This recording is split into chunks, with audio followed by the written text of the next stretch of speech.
काहीतरी तर करावंच लागेल रमा.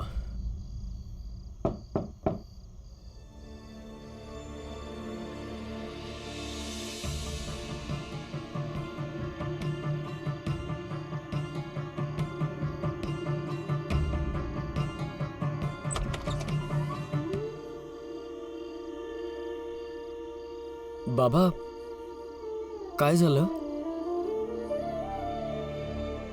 ते सगळे झोपलेत ना, म्हणून तुझ्याशी काही बोलायला आलोय.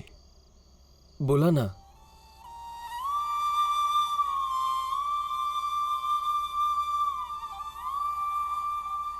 ते हे की आनंद जखमी झाल्यामुळं तू आपलं लक्ष अभ्यासाच्या व्यतिरिक्त कामधंदा शोधायला लावू नकोस.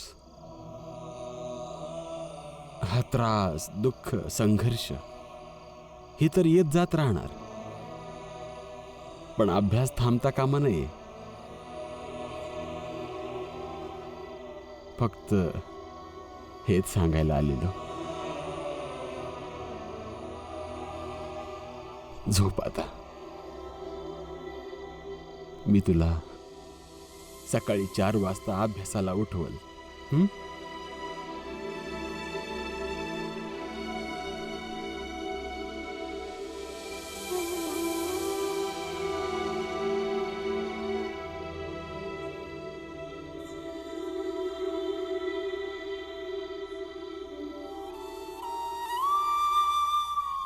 तुमच्या बाबांपेक्षा चांगले बाबा मी आजपर्यंत नाही पाहिले. हो रमा, माझ्या बाबांसारखे बाबा ज्याच्याजवळ आहेत ना, त्याला शिक्षणात कुठलीच अडचण येणार नाही.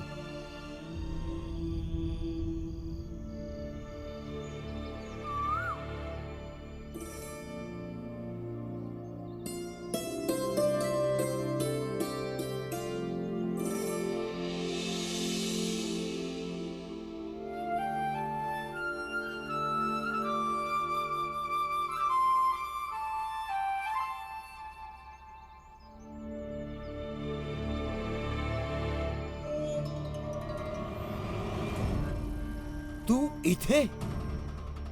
दूर राहा. आता स्नान केले आहे. सावली पडली तर परत स्नान करावे लागेल. काळजी नका करू गुरुजी, माझी सावली तुमच्यावर नाही पडणार इतकी काळजी मी नक्कीच घेईन. तसे तू इथे काय करायला आलायस? संस्कृत शिकायला आलोय.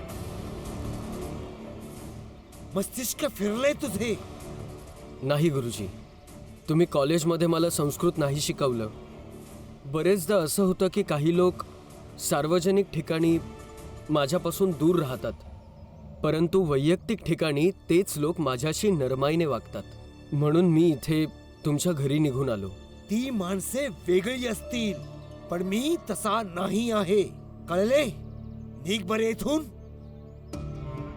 गुरुजी, मी निघून जाईल, परंतु फक्त मला एक गोष्ट सांगा, मी संस्कृत शिकण्यास का योग्य नाहीये? जर मला समजलं तर मी निघून जाईल इथून. वाटते तू कालचा मार विसरला आहेस. आत्ता दाखवतो. गुरुजी, छडी सोबतच आणली आहे. मारायचं असेल तर मारा, परंतु मी जर शुद्धीत राहिलो तर माझी संस्कृत शिकण्याची इच्छा आणि माझे प्रश्न बदलणार नाहीत. अहो, कोण आहेत हे आणि काय हवंय यांना? हा जातीचा अस्पृश्य आहे, परंतु संस्कृत शिकू इच्छितो. अहो, माझ्या पोटात वाढणाऱ्या बाळाचा तर विचार करा. इतक्या वर्षांनी तरी मूल राहिलंय माझ्या गर्भात. याच्या अपशकुनी सावलीने काही अघटित होऊ नये. पळवून लावा याला इथून. मी जाणार नाही. गुरुजी, एकतर तुम्ही मला संस्कृत शिकवा किंवा मग संस्कृत शिकण्यायोग्य बनवा, ज्यामुळे मी कॉलेजमध्ये जाऊन संस्कृत शिकू शकेल. इथे राहू दे याला असाच. बघूया किती वेळ हा इथे उभा राहतो. तू आज चल बरे. गुरुजी, गुरुजी, शाळेत जाऊन संस्कृतच्या गुरुजींना सांगितलं की मला संस्कृत शिकवा ना. त्यांनी मला हकलून दिलं आणि बोलले की तू संस्कृत शिकण्याच्या योग्य नाही आहेस. मग आता काय बी करून संस्कृत शिका. आणि त्याच गुरुजींकडून शिका.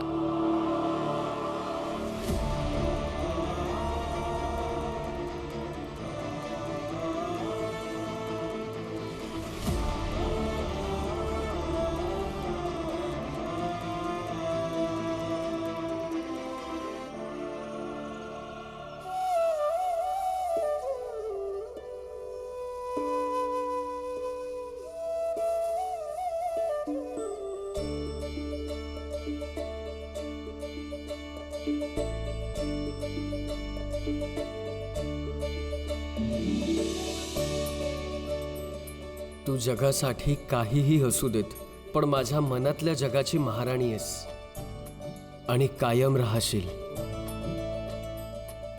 खरंच मी महाराणी वाटते ना?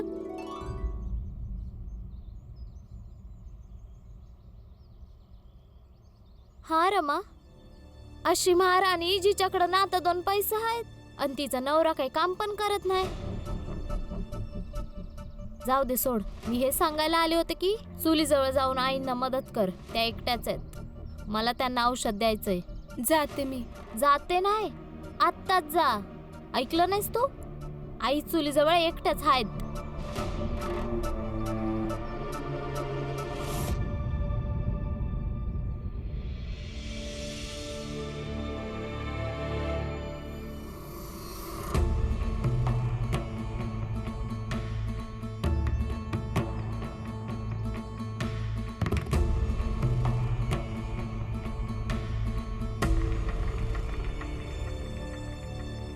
रमा, हे मी सहन नाही करणार की आयुष्यभर माझा नवरा कमवत राहील, आपला जीव देईल आणि तुझा नवरा शिकत राहील आणि तू या घरची महाराणी बनशील.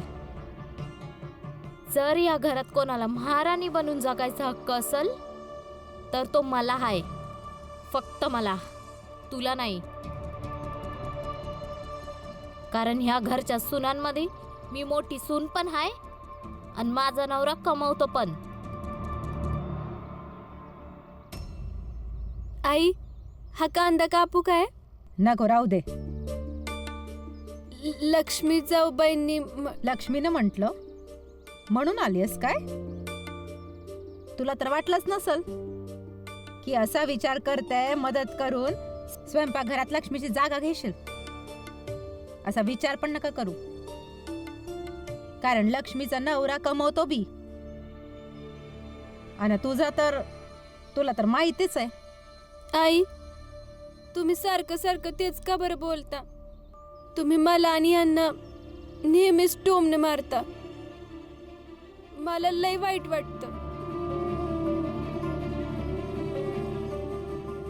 मी तुम्हाला आई मानते आणि मला वाटतं तुम्ही मला छोटी मुलगी मानावं.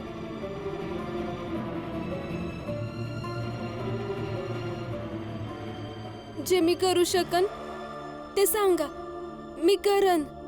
पण ह्यांना शिकण्यापासून थांबवायला तुम्हा सगळ्यांना नाही जमलं तर मी तरी कसं काय करू? अख्खं आयुष्य गेलं माझ्या या घरात हेच प्रवचन ऐकून ऐकून. बघ बाई, तुला जे करायचं ते कर, नाहीतर नको करू. एकटी करून घेईन मी. जिजाबाई, जिजाबाई, अरे या की, बोला की. अरे माझी छोटी सून आली आहे, तिनंच हे आणलंय. ती असते ना तेव्हा माझ्या जीवाला काही घरच नसतं. खूप नशीबवान आहेस, छोट्या सुनेमुळे सुखी आहेस. सगळ्यांचं नशीब असं थोडं ना असतं. नशीब तर नाही, पण ती असती ना तर मोलमजुरी करून 4 पैसे घरात आणते. बस, अजून काय नाही. बरं, तर आता येते मी. सून कामावर जाणार आहे ना, तर तिच्यासाठी डबा बांधून द्यायचाय. अच्छा, धन्यवाद.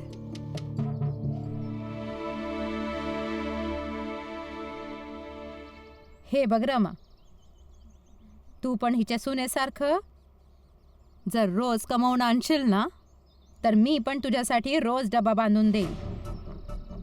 नाहीतर माझं काय डोकं फिरलंय का की छोट्या गोष्टीवर तुला वाईट साईड बोलू, टोमणे मारू? जबाबदारीला समजून घे. असं समज की जर तुझा नवरा नाही कमावू शकत तर तू तर कमावू शकते ना. मग काय मी बी कामाला जाऊ? हो, तू पण जा की. पण आत्या, बाबा, आनंद भाऊ आणि ह्यांना समजलं तर ते चिडतील सगळे. लपून छुपून जा की. आणि तसं पण तुझी कोणती नोकरी आहे की तुला रोज जायला लागल? ज्या दिवशी नाही जमणार त्या दिवशी नका जाऊ. हे बघ, घरात थोडीफार पैशांची मदत तर होईल ना.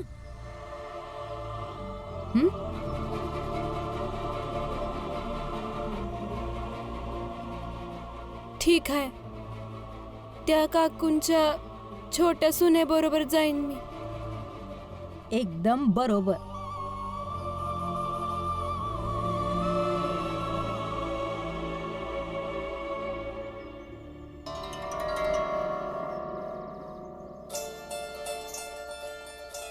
तू कमावणं चालू तर कर रमा. जेव्हा घरचे थांबवल तुला तेव्हा मी त्यांना काय सांगायचं ते तुला शिकवण. तसं बी जर शिकण्यासाठी भीम जिद्द करत असन तर तू बी कामाला जायला जिद्द करू शकती. मला असं वाटतं रामजी की आपल्याला त्या कारखान्याशिवाय दुसरं काहीतरी काम शोधायला हवं. काम तर शोधावंच लागेल. आनंदला घरी बसावं लागलंय. त्याच्या औषधांचा खर्च पण वाढेल. अरे किती बेजबाबदार माणूस आहेस तू. जेव्हा तुला माहित होतं जेव्हा की आज कोळसा येणार आहे आणि अजूनपर्यंत मजूर नाही मिळाले तुला. एक तर पावसाळा चालू आहे आणि सगळा कोळसा बाहेर पडलाय, गोदामात ठेवायचा आहे, नाहीतर पावसात भिजून जाईल तो. शोधून आणतो, लगेच जातो. आणि ऐक, हा? सांग 5 आणे जास्त वाढवून मजुरी देऊन टाकेल.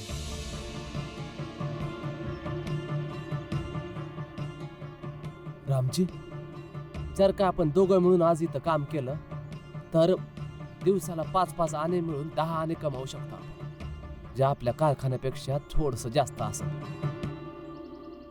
तर एक काम करूया, आज कारखान्यात न जाता इथंच काम करूया. पण कारखान्यात न जाता इथं काम करणं योग्य होईल? एकदम योग्य असेल. एक गोष्ट सांग, जर का आपण कारखान्यातून सुट्टी घेतली तर काय शेठजी आपल्या सुट्टीचे पैसे नाही कापणार ना? मग त्या शेठच्या विषयी काय विचार करायचा जो आपल्यावर चोरीचा खोटा आरोप लावून आपल्याकडून भरपाई करून घेतो. विचार काय करतो, चल.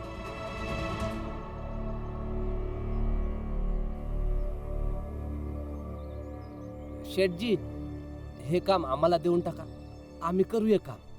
बरं, सगळ्यात आधी हा कोळसा भरा बैलगाडीत. चला लवकर करा.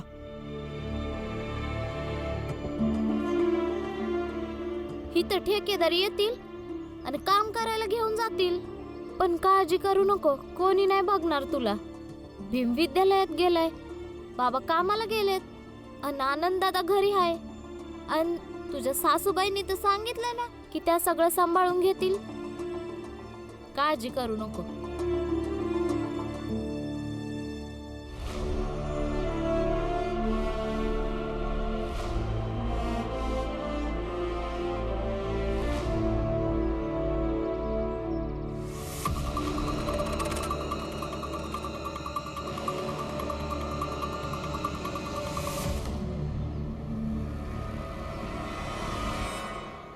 अरे ऐका, कोळसा उचलाचं काम आहे, कराल? दुप्पट मजुरी मिळेल, पूर्ण 5 आणे. ज्याला करायचं आहे त्यांनी या माझ्या बरोबर. हा, करू आम्ही. हा, ये, चला. चल.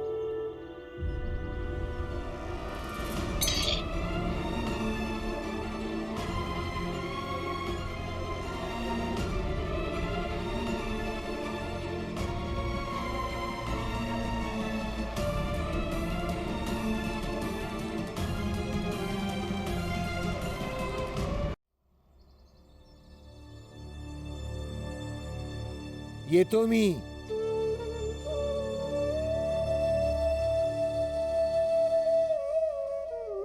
अजूनही इथेच ठाण मांडलायस? गुरुजी, मला तुम्ही संस्कृत शिकवा, नाहीतर हे तरी सांगा मी संस्कृत शिकण्यास योग्य का नाहीये.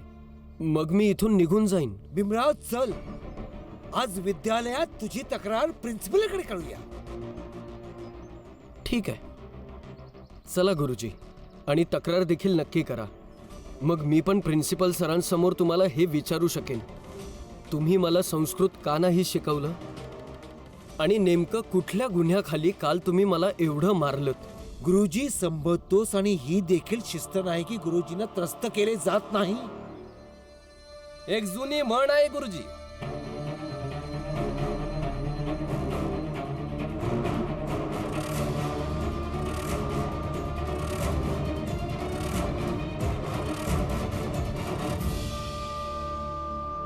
जात जेवढी उच्च, शिस्त ही तेवढीच उच्च. ह्याच्याकडे काय शिस्त असेल?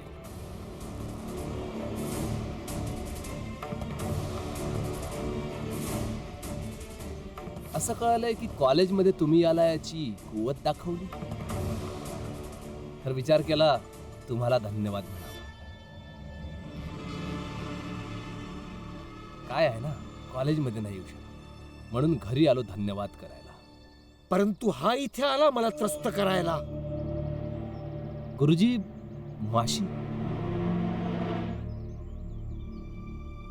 मच्छर यांना थोडीच प्रतिष्ठेचा आभास होत असतो. कुठं जायचं, कुठं नाही जायचं हे तर घाणीवर सुद्धा बसतात, आणि आपल्यासारख्या श्रेष्ठ लोकांवर सुद्धा.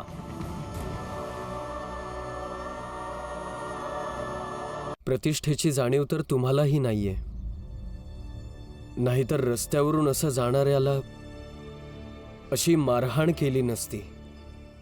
काय पुरावा आहे तुझ्याकडे? ज्या दिवशी पुरावा मिळेल ना, त्या दिवशी फरफटत ठाण्यात घेऊन जाईन तुम्हाला. वाटेल तेवढा त्रास द्या, परंतु तरी सुद्धा त्याचं योग्य फळ नाही मिळणार.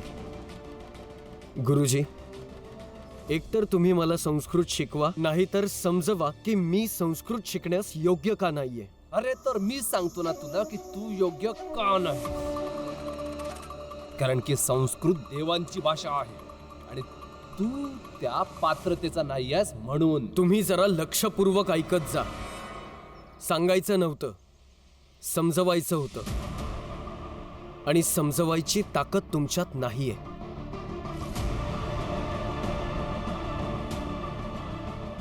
गुरुजी, तुम्ही कॉलेजमध्ये चाललात?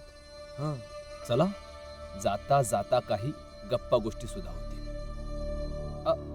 आणि मी हे गुरुमातेंना नेऊन देतो.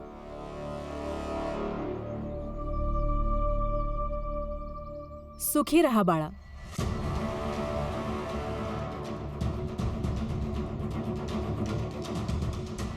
निघूया.